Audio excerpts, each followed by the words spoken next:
So this is your tire pressure light. Now to get rid of your tire pressure light, you have to check your tire pressure. At every wheel of the car, you got this thing right here that's called a valve stem.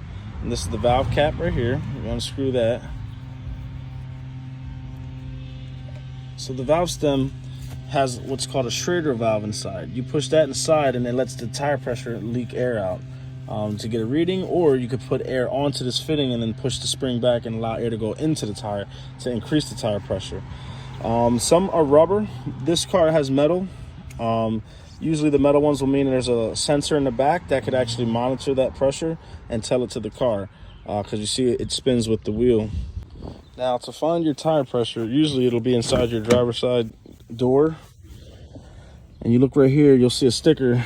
Like this will be like the VIN number, and then you can find your tire pressures right here. So it says for front and rear, they're 34 PSI. And for the spare tire, it's 60 PSI. Every car should have something like that with the tire specs on it. Tells you more information too, like, you know, the size of the tire right here, 245, the width, the height, and the size of the rim. That's something that I made in another video. You see it says size dimensions. And then cold tire pressure, meaning, you know, cold before you're like driving it on the road and then the tires warm up, which increases the tire pressure because, you know, your tire pressure changes with the temperature of the atmosphere or the weather. The reason it changes is because basically the air is like being compressed or expanding, and that changes, like I said, relative to the pressure, whether it's hot or cold outside. So in the sense of a car, the tire is rubbing on the ground with all the friction of the vehicle's weight. That increases the heat, and the heat makes the pressure increase or go up. But in the wintertime, the temperature, the pressure does go down. All right, so to check the tire pressure, you can get a little gauge like this. I literally got this one from 7-Eleven, where you just put it on to the tip right here. You just make sure it's straight. And you shouldn't hear no air leaking when you're pushing onto it. It should seal up and let the air go into the gauge to give you a reading. And when you let go, it'll hold that pressure in the reader or in the little meter. So right here, you see it's got like different, I'm sorry, it's like zooming. It's got different letters at the bottom. PSI, which is pounds per square inch. That's the one we're going by, which the car showed on the sticker. And it was supposed to be at 34 and we're at 30. So we're gonna have to add 4 PSI to this. But the other one's KPA, is like kilopascals. That's a different reading. Which is, you can see the number difference. You got 10 PSI and then you're gonna go right away to 100 kilopascals. That's because it takes more kilopascals or whatever you call the KPA to match the PSI. But PSI is what we use in America, or at least here in Jersey. But like I said, 30 pounds, I gotta go up to 34. So I'm just gonna air all the other 4 up because I know already one is a little low. Might not be that bad. But a good thing to do would be to check each one individually with the gauge. So if you got something at like 10 PSI or 20 PSI, then you know you might have actually a leak. Because the change of the pressure with the temperature outside, whether it's hot or cold, it only changes probably around 2 to 4, maybe 5 PSI. I mean, depending on how much you drive as well and how heavy the vehicle. Do you have a lot of weight inside the vehicle? Because all that matters in the sense of tire getting hot or cold while driving. So right here, I got my little slime pump.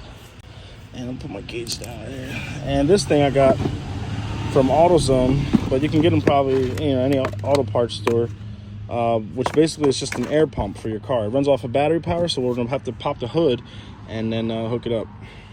And for some people, if you don't know how to pop your hood, usually you'll see a hood under, or a hood lever under your steering wheel. Right here, mine's is just above the park brake pedal.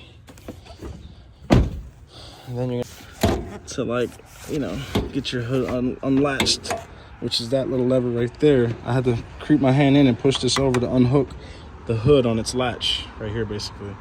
And then you want to use your, you know, your hood prop. Sorry, I'm trying to do this with one hand here. And then you put it in here in the hood. Now your hood's up. So we're gonna hook up this pump to the battery.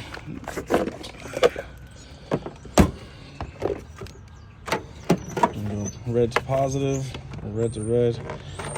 By the way, I just replaced this battery. Negative onto negative, or ground, which goes like to the chassis basically.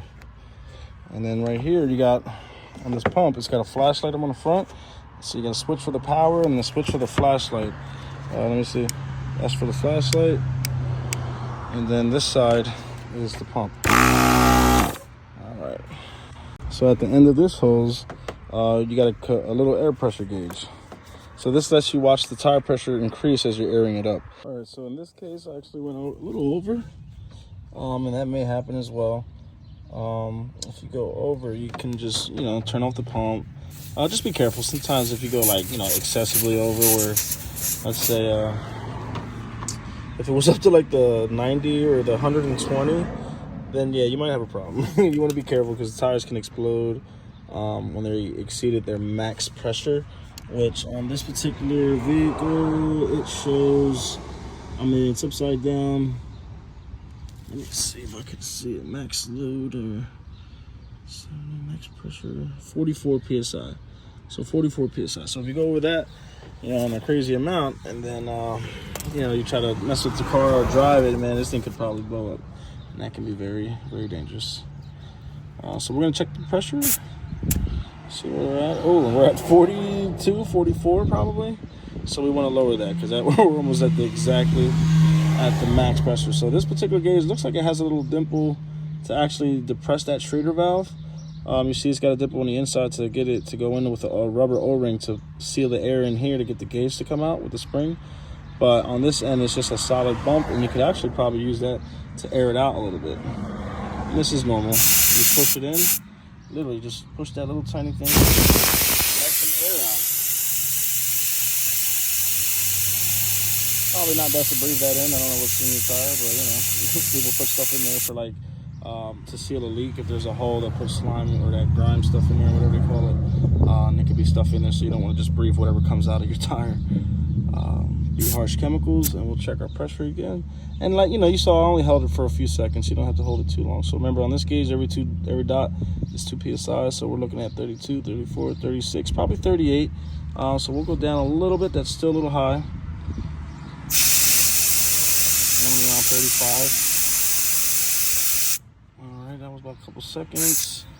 Let's see where we're at. 32, 34, just at 36. That's perfect. That's where we got all the other tires at. So if you like the video, make sure you hit the like and subscribe buttons, and you know, recommend it to any friends that may need to see something like this, or you know, that you think they can benefit from it, because this may help a lot of people who might need to, you know, go to a tire shop and think they need a tire and be worried about a cost, and really they just need to check their tire pressure. Also, when you check your tire pressure often, it helps keep the tire to last longer and prevent any blowouts, like what I mentioned before, if you overinflate it. Because if you underinflate your tire, if you have too little pressure, that could also blow out a tire, which, you know, at the end of the day is never a good experience or a safe thing to do. So just always keep your tires checked. You know, any friends or somebody that can check it for you? That didn't close, but you know, just make sure you check your tire pressures. Have a safe one.